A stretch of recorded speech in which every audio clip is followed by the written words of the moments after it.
अस्सलाम वालेकुम। बेसिकली जो आज हम लोग सिविल वॉर के बारे में पढ़ेंगे, एक चीज़ याद रखना कि हम जब कोई भी क्वेश्चन हम पढ़ेंगे ना, उसका हम सोशियोलॉजी का पर्सपेक्टिव, पॉलिटिकल पर्सपेक्टिव, ठीक है, और इकोनॉमिकल पर्सपेक्टिव्स को माइंड में रखते हुए कोई भी क्वेश्चन को आंसर करेंगे। यूएस की सिविल वॉर के हम रीजंस वगैरह डिस्कस करेंगे। पहला रीज़न जो है पॉलिटिकल रीजंस। पॉलिटिकल रीजंस हमने प्रीवियस लेक्चर में डिस्कस किए थे कि वो पॉपुलेशन के हिसाब से आधे वोट्स मांग रहे थे, आधे पॉपुलेशन के हिसाब से नहीं मांग रहे थे। साउथ में स्लेव्स ज़्यादा थे, ठीक है। तो जब पॉपुलेशन ज़्यादा होती है, कांग्रेस में आपको रिप्रेजेंटेशन ज़्यादा मिल जाती है, ठीक है। सेकंड इशू था स्लेवरी नॉन स्लेवरी का, ठीक है। लाइक नॉर्थ जो था इंडस्ट्रियल जगह थी, साउथ जो था एग्रीकल्चर जगह थी, ठीक है। फिर थर्ड जो है इकोनॉमिक रीजंस ये थे कि लाइक जो इकॉनमी थी वो इंडस्ट्रियल नॉर्थ की ज़्यादा स्ट्रॉन्ग थी, ठीक है। और वो लाइक लेबर के ऊपर लेस डिपेंडेंट थे कंपैरेटिवली टू साउथ, ठीक है। ये हमने पिछले जो नॉर्थ साउथ वाला लेक्चर था उसमें हमने डिस्कस किया हुआ है ये सारे पॉइंट्स। इंफ्रास्ट्रक्चर में ये था लाइक जिस तरह रेलवे वगैरह, रेलवे ट्रैक्स वगैरह, ये सब जो थे ऑलरेडी नॉर्थ के साइड्स में डेवलप हुए हुए थे, लेकिन साउथ की साइड में इंफ्रास्ट्रक्चर इस तरह डेवलप नहीं था। इंफ्रास्ट्रक्चर डेवलप नहीं होता तो मींस बाकी ये आप बेसिक चीज़ों में लैक कर जाते हो, suppose schools, hospital and etcetera, ठीक है। पांचवा पॉइंट आप एजुकेशन का लिख सकते हो, ठीक है। एजुकेशन का आप इस तरह लिख सकते हो कि जिस तरह अब लिमिटेड लोग साउथ में जो थे वो एजुकेशन की तरफ जा रहे थे क्योंकि उधर एग्रीकल्चर के ऊपर सारा कुछ बेस था। वेयर एज जिधर इंडस्ट्री होती है उधर आप kind of different education backgrounds की तरफ लोग जा रहे होते हैं, ठीक है। और दूसरा साउथ की बहुत बड़ी पॉपुलेशन ब्लैक्स भी थी जो एजुकेशन का जिनके पास राइट नहीं होता था, ठीक है। ये 5 रीजंस तो हमने पिछले लेक्चर्स में डिस्कस किए हुए। अब हम मेन रीजंस जो है ना स्टेप वाइज डिस्कस करेंगे जिनने प्रोवोक किया टूवर्ड्स सिविल वॉर, ठीक है, टूवर्ड्स सिविल वॉर। एक चीज याद रखना, कभी भी कोई चीज एकदम से नहीं हो जाती, उसके पीछे ज्यादा रीजंस आते हैं तो तब वो चीज होती है, ठीक है। पहला था आर्टिकल्स ऑफ कन्फेडरेशन। ये हमने डिस्कस किया था कि जो साउथ स्टेट्स थी वो जिस तरह चाहती होती थी कि स्ट्रॉन्ग सेंटर ना हो, ठीक है। लेकिन जो नॉर्थ स्टेट्स थी वो चाहती थी एक स्ट्रॉन्ग सेंटर हो। लेकिन आर्टिकल ऑफ कन्फेडरेशन सिर्फ 8 ईयर्स तक रहा, उसके 8 ईयर्स बाद कॉन्स्टिट्यूशन ऑफ यूएसए आ गया क्योंकि ना सेंट्रल गवर्नमेंट थी, ठीक है, स्ट्रॉन्ग, ना सेंट्रल बैंक था, ना सेंट्रल पॉलिसीज थी, जिसकी वजह से लाइक शेज रिबेलियन वगैरह ये वो सब कुछ हुआ, ठीक है। दूसरा हम रीज़न ये लिखेंगे फ्रेमिंग ऑफ कॉन्स्टिट्यूशन में बहुत इशू है। Framing of constitution, framing of constitution में क्या इशू आ सकते हैं? फॉर एग्जाम्पल कि आपने लिखना है कि स्लेव ट्रेड हो सकती है या नहीं हो सकती, इसमें कॉन्स्टिट्यूशन में कुछ नहीं लिखा गया, ठीक है। फिर किधर स्लेवरी बैन होगी किधर नहीं होगी इसके ऊपर। फिर उसके बाद ये लिखना गया था कि सेंटर के पास कितनी पावर हो सकती है, किस हद तक सेंटर के पास पावर हो सकती है, इसके ऊपर इश्यूज आ रहे थे। एक चीज़ याद रखना, अब बेसिकली हम लोगों ने यूएस ने जो है ब्रिटिश कॉलोनी से अपने आप को फ्री किया था, इस वजह से वो चाहते थे कि कोई एक सेंट्रल पावर ना हो हमारे ऊपर, ठीक है। थर्ड पॉइंट जो है हमारा होगा फेडरलिस्ट वर्सेस रिजीम। मतलब कि अब फेडरलिस्ट बेसिकली नॉर्थ वाले थे, जब वो आते थे तो वो नॉर्थ में ज़्यादा फोकस करते होते थे, रिजीम वाले आते थे वो साउथ में ज़्यादा फोकस करते होते थे, पॉलिसीज़ इनकी टिल्ट होती रहती थी जिधर से भी जोन सी गवर्नमेंट बिलोंग करती होती थी। ठीक है, फोर्थ पॉइंट जो है वो होगा लुजियाना परचेज। जो हम जब वेस्टवर्ड एक्सपेंशन पढ़ रहे थे उसमें हमने लुजियाना परचेज के बारे में पढ़ा था कि ये किधर से नेपोलियन ने ये लैंड सेल किया था कि वो ऑलरेडी जंग लड़ रहा था यूरोप में, तो वो कह रहा था यार मैं ट्रूप्स लुजियाना में अपने क्यों एंगेज रखूं, इधर हमारी ना कोई कैश क्रॉप आ रही है हमसे ना कुछ हो रहा है, तो उसने ये $15 मिलियन का सेल कर दिया था लुजियाना जो है। ठीक है, लुजियाना परचेज में अब बेसिकली सिविल वॉर का क्या लिंक है? ये लिंक है कि जब इतना बड़ा लैंड जब आपके पास आ गया था, सपोज अगर यूएसए का मैप यूं है, ठीक है, ये सारा लुजियाना था, ये सारा लुजियाना, ये इतना बड़ा जब पीस आ गया मतलब कि वेस्टवर्ड एक्सपेंशन हुई, इसमें लोग कह रहे थे, मैक्सिमम साउथ वाले कह रहे थे कि जो अब न्यू लैंड है वो स्लेवरी वाला हो, नॉर्थ वाले कहते थे वो एंटी स्लेवरी हो, इसमें काफ़ी रिफ्ट बनी। आगे हम पढ़ेंगे कैंसस में क्या हुआ, कैलिफोर्निया में क्या हुआ, कॉम्प्रोमाइज़ क्या क्या हुए, वो सारे अब आगे हम पढ़ते जाएंगे। ठीक है, अब लुजियाना परचेज के बाद जो सबसे इम्पोर्टेंट इवेंट है जिसके हम डिटेल्स में जाएंगे वो है मिसूरी कॉम्प्रोमाइज़। ठीक है, मिसूरी कॉम्प्रोमाइज़। अब मिसूरी कॉम्प्रोमाइज़ में बेसिकली ये था कि हम लोग एक पहले मैप बनाएंगे, ठीक है, मिसूरी का।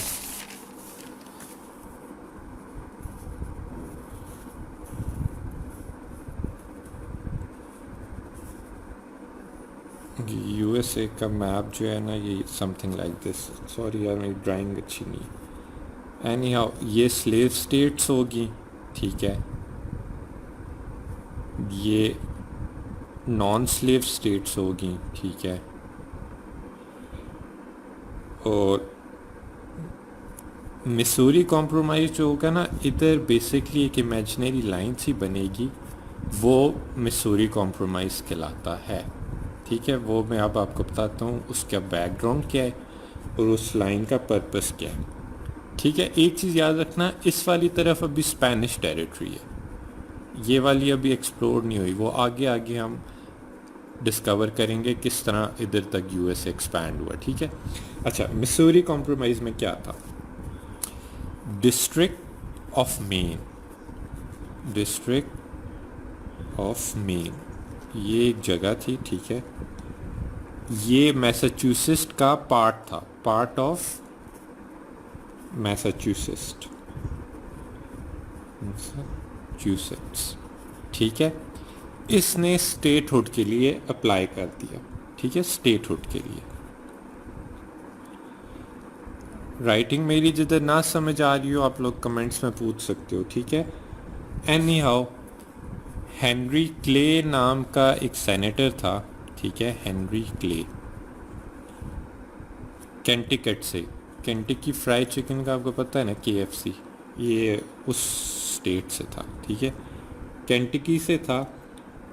इसने ये कहा कि यार मेन अगर ऐड होना चाहता है ना तो मिसूरी को भी हम ऐड कर लेते हैं यूएसए में, लाइक दोनों को साथ ऐड करते हैं।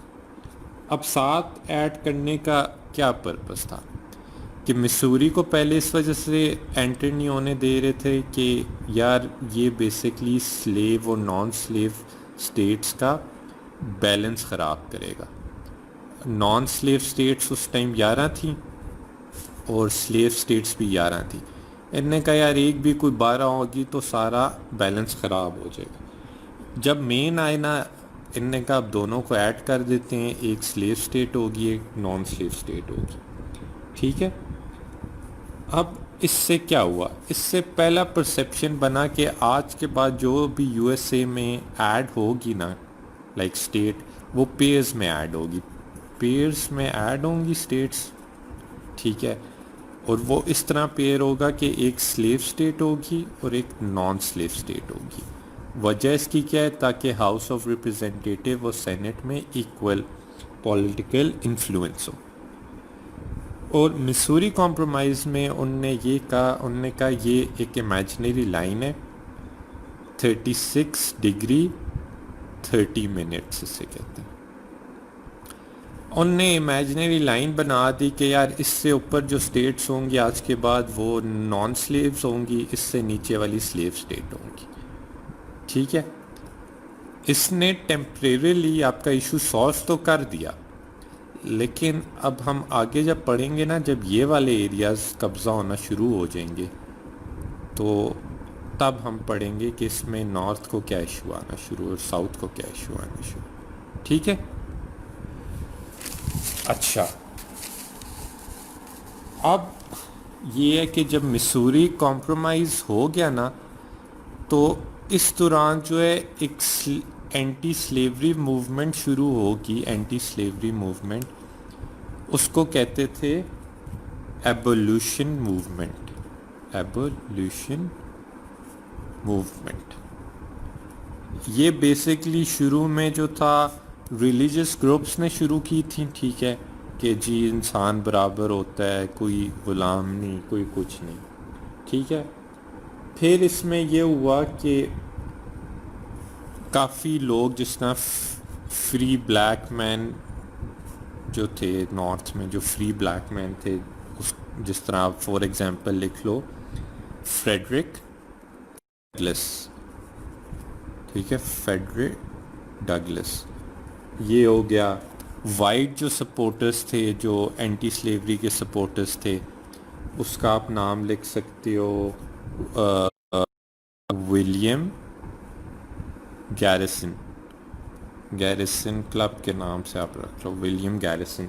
ठीक है, अब चक्कर ये था, विलियम गैरिसन ने ना 1831 में एक न्यूज़पेपर लॉन्च किया जिसको कहते थे द लिबरेटर। द लिबरेटर, ठीक है, द लिबरेटर न्यूज़पेपर उसने लॉन्च किया। अब इसमें जो था वो साउथ स्टेट्स के ख़िलाफ़ बात करता था और वो कहता था कि जी स्लेवरी नहीं होनी चाहिए, एग्रीकल्चर लैंड के लिए कुछ और, इनको हाई सैलरीज देनी चाहिए। लिबरेटर जैसा न्यूज़पेपर जो है ना साउथ कैलिफोर्निया में जो है ना बैन कर दिया गया, नहीं सॉरी साउथ कैरोलिना में बैन कर दिया। उनने कहा यार ये हमें फजूल बातें करता रहता है, ठीक है, और इसको हम बैन करेंगे। अब ये हुआ कि जब लिबरेटर जैसे न्यूज़पेपर अपना काम कर रहे थे ना, ठीक है, ये फ्रेडरिक डगलस ने ना, फ्रेडरिक डगलस वो जो ब्लैक फ्री मैन था नॉर्थ में, इसने ये किया। ये बेसिकली बंदा था जो साउथ से भाग के नॉर्थ गया था, ठीक है, नॉर्थ गया था, और ये इंग्लैंड चला गया था for education went to England, ठीक है, इंग्लैंड। अब ये उधर से पढ़ लिख कर तो आ गया था। इसने एक बुक लिखी, रोट अ बुक, उसका नाम था North Star guide to escape. North Star guide to escape, ठीक है। अब बेसिकली इस बुक में ये था, इसने बताई अपनी जर्नी सारी कि मैं साउथ से कैसे भागा और कितना जुल्म था साउथ में मेरे ऊपर। अब नॉर्थ में ये बुक बड़ी फेमस होगी, साउथ में नहीं हुई। साउथ वाले उल्टा अफेंड होना शुरू हो गए। उन्होंने कहा यार ये चंगा बंदा है, मतलब कि हमारे ख़िलाफ़ बातें वगैरह लिखता रहता है ये वो। अब ये हुआ 1836 में ना, 1836 में साउथन्स जो थे ना, जो हाउस ऑफ रिप्रेजेंटेटिव में, हाउस ऑफ रिप्रेजेंटेटिव में जितने भी साउथर्न थे, उनने एक बिल पास किया, पास्ट अ गैग रूल, उसे कहते हैं gag rule, gag GAG gag rule. अच्छा, गैग रूल क्या था? गैग रूल ये था कि जो भी पेटिशंस आएंगी ना, जिस तरह आप अक्सर अपने देखते हो जी आज पार्लियामेंट में ये करारदाद मंजूर होगी, वो करारदाद मंजूर होगी, उस तरह की जो भी पेटिशंस एबोल्यूशनिस्ट की आती थी ना, they should be shelved. Shelf मतलब कि बस साइड में रख देंगे, इसके ऊपर कोई डिबेट नहीं होगी, कोई कुछ नहीं होगा, समझ के, विदाउट डिबेट कि मतलब कि इसको साइड में आपने कर दिया। अच्छा, अब चक्कर ये है कि ये वाला इस तरह के ऑफेंसेस हो रहे थे। फिर एक इवेंट होता है जिसे कहते हैं underground rail road. Underground rail road basically क्या था, ये आप इधर फोकस करना। आप सपोज ये वो मिसूरी कॉम्प्रोमाइज़ की इमेजिनरी लाइन है, ठीक है, यहाँ पे साउथ है, यहाँ पे नॉर्थ है। साउथ वालों ने एक लोगों ने ना, प्राइवेटली लोगों ने, और जो साउथ में अगेंस्ट से स्लेवरी की, उन्होंने छोटे छोटे से स्टेशंस बनाए होते थे, यूं यूं करके जगह जगह अपने अपने घरों को स्टेशंस बनाए होते थे, स्टेशंस बनाए होते थे। और जो लोगों को ये रास्ता दिखाते थे उनको कहते थे कंडक्टर्स, ठीक है, कंडक्टर्स और स्टेशंस बनाए होते थे। इधर वो ब्लैक लोगों ने जिनने नॉर्थ भागना होता था उनको छुपा के वो नॉर्थ पहुंचा देते होते थे, ठीक है। नॉर्थ में अलग स्टेशंस होते थे, साउथ में अलग। इससे क्या हुआ, साउथ से स्लेव्स भागना शुरू हो गए टूवर्ड्स नॉर्थ, और 1 लाख से 4 लाख लोगों को फ़ायदा हुआ इसका। स्लेव्स वर फ्रीड, आप कर सकते हो, स्लेव्स वर फ्रीड अंडरग्राउंड रेल रोड से। इसमें तो साउथ ने कहा यार बस हद हो गया, अब आप लोग हमारे अंदर भी घुसना शुरू हो गए हो, लाइक अब हमारी डिग्निटी को चैलेंज कर रहे हो, ये है वो है फलान टिमका। अच्छा, अभी हमने इशू जो डिस्कस किया है ना, article of confederation, framing of constitution, federalist versus regime, Louisiana purchase, Missouri compromise. छठा पॉइंट हमारा होगा यूएस मैक्सिकन वॉर। अच्छा, यूएस मैक्सिकन वॉर क्या था? यूएस मैक्सिकन वॉर में ये हुआ कि सपोज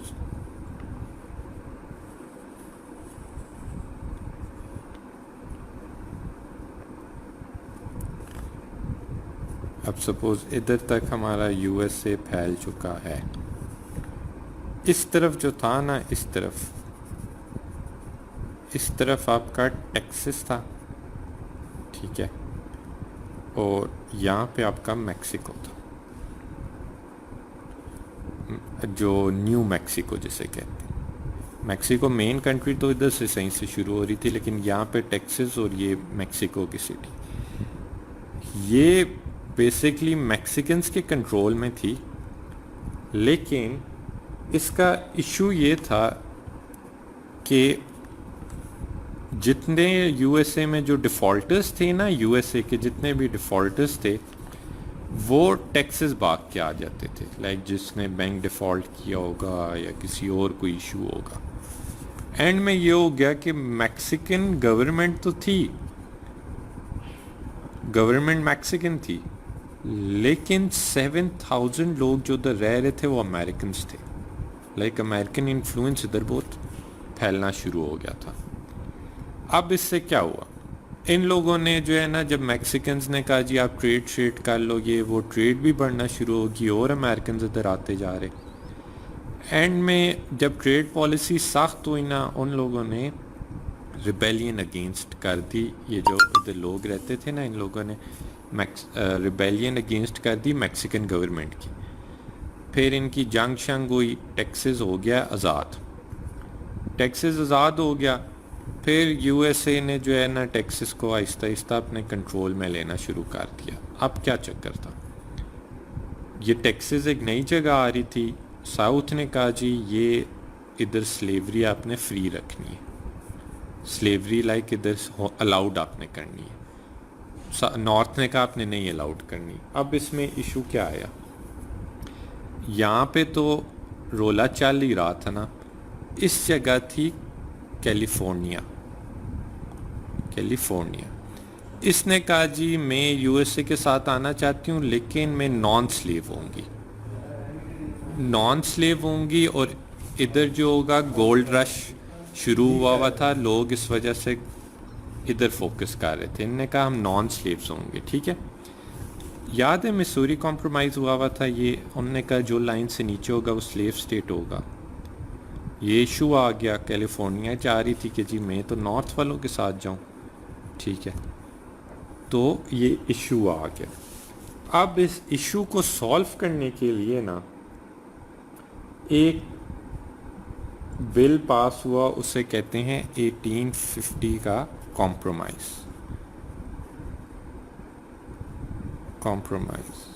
1850 कॉम्प्रोमाइज़। अच्छा, 1850 कॉम्प्रोमाइज़ अब हम पढ़ेंगे। इधर देखें, 1846 में वॉर हुई, 4 साल बाद उसका कॉम्प्रोमाइज़ हुआ। इस दौरान ये हुआ कैलिफोर्निया भी आ रहा, टेक्सास भी आ रहा, न्यू मैक्सिको भी आ रही, ठीक है। इसमें ये हुआ 1850 कॉम्प्रोमाइज़ में कि साउथ ने अर्ज किया, पहला इसमें रीज़न उन्होंने कहा कि लैंड जो नया एक्वायर हो रहा है ना, एक्वायर जो हो रहा है लैंड, वो सारा जो है लाइक जो मैक्सिको से आ रहा है, मैक्सिको का जो लैंड एक्वायर हुआ है वो सारा स्लेव स्टेट्स में आएगा। नॉर्थ ने कहा जी ऐसा तो नहीं हो सकता। नॉर्थ ने कहा जो लैंड एक्वायर मैक्सिको से हुआ है वो नॉन स्लेव में आएगा, ठीक है। अब ये इशू फिर आ गया, क्योंकि बैलेंस की मैंने पिछले बात की थी, बैलेंस इधर ख़राब हो रहा था, ठीक है। अब ये हुआ कि मिसूरी कॉम्प्रोमाइज़ में ना, ये आप देख रहे हो, अब ये मैप देखना, ये कैलिफोर्निया है, ये न्यू मैक्सिको है, ये टेक्सास है। ये वाली जो जगह है ना, इसका इशू आ रहा है, ये स्लेव होनी चाहिए, नॉन स्लेव होनी चाहिए, ठीक है। अब इसका मैं आपको डिफाइन करता हूँ कि बेसिकली इसको किस तरह उन्होंने सॉल्व किया। ऑन जनवरी, कोई क्वेश्चन है तो आप पूछ सकते हो, कोई मसला नहीं इंटरप्शन करने का। जनवरी 29, 1850 को हेनरी क्ले, जो इधर हमने बात नहीं की थी पीछे, जिसने ये मिसूरी कॉम्प्रोमाइज़ दिया था हेनरी क्ले ने, उसी ने इस वाला 1850 कॉम्प्रोमाइज़ दिया। 1850 कॉम्प्रोमाइज़ ने उनने क्या कहा, नॉर्थ साउथ,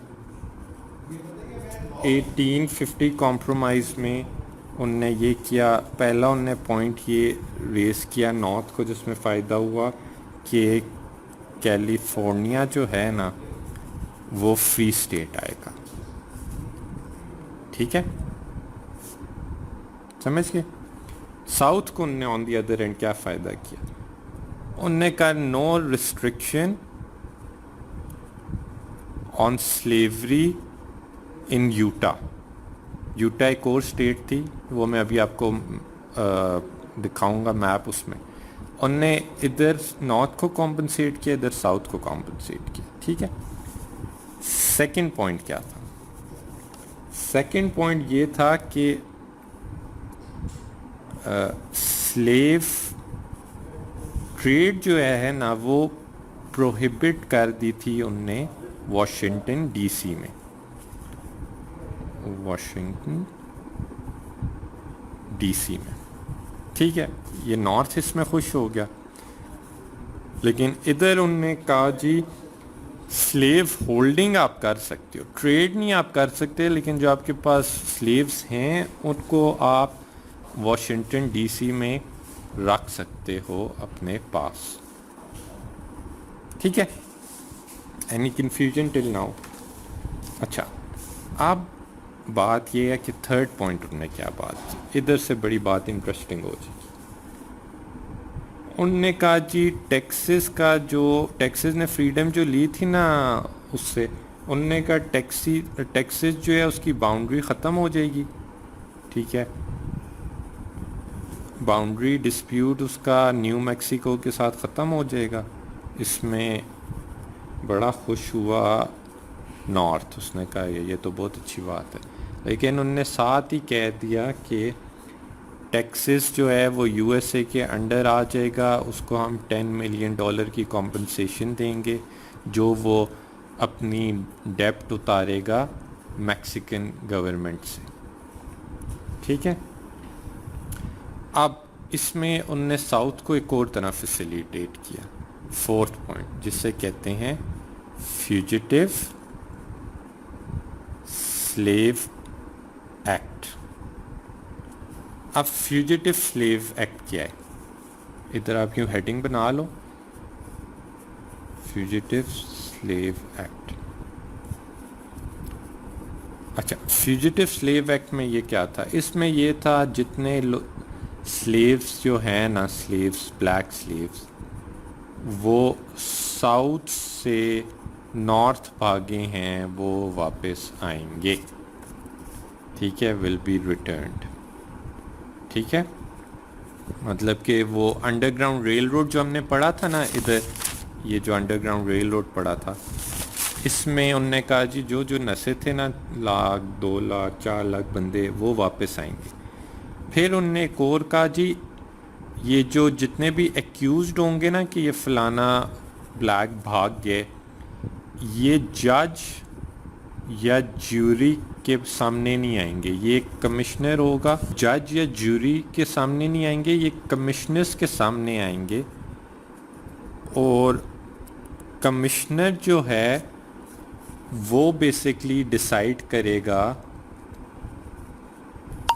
एक वाइट बंदे की गवाह चाहिए होगी, वाइट पर्सन जो है ना, अगर वो क्लेम कर ले ये ब्लैक बंदा मेरा है तो कमिश्नर उसे दे देगा, अगर वाइट बंदा गवाही दे कि ये ब्लैक बंदा फ्री है तो कमिश्नर उसे फ्री कर देगा। अब इधर एक और भी ट्विस्ट उन्होंने किया, उनने कहा जो फ्री आप करोगे ना स्लेव्स को, ब्लैक्स को, आपको मिलेगा $5 हर बंदे का, लेकिन जिसको आप रिटर्न करोगे ना वापस किसी वाइट बंदे को, आपको मिलेगा $10। अब आप मुझे ख़ुद बताओ, आप कमिश्नर हो, आप रेसिस्ट भी हो, तो आप क्या करोगे? आप $5 वाली डील करोगे, $10 वाली? $10 वाली आप कहोगे यार मैं हर ब्लैक बंदे को रिटर्न करता हूँ, $10 मुझे मिलेगा।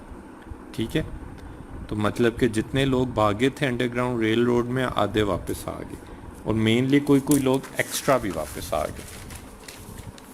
ठीक है, अच्छा, अब ये हुआ कि इधर उनने जब ये सारी बात होगी, नेक्स्ट जो हम पॉइंट लिखेंगे, ये कौन सा पॉइंट बनता था, 7th था ना, 1850 कॉम्प्रोमाइज़। 8th पॉइंट हमारा होगा Kansas and Nebraska act. Nebraska, हाँ ये स्पेलिंग ठीक है, नेब्रास्का एक्ट। थैंक यू टीना। अच्छा, नेब्रास्का एक्ट जो आया था ये 1854 में आया था। ठीक है, अच्छा, अब इसमें क्या ट्विस्ट था,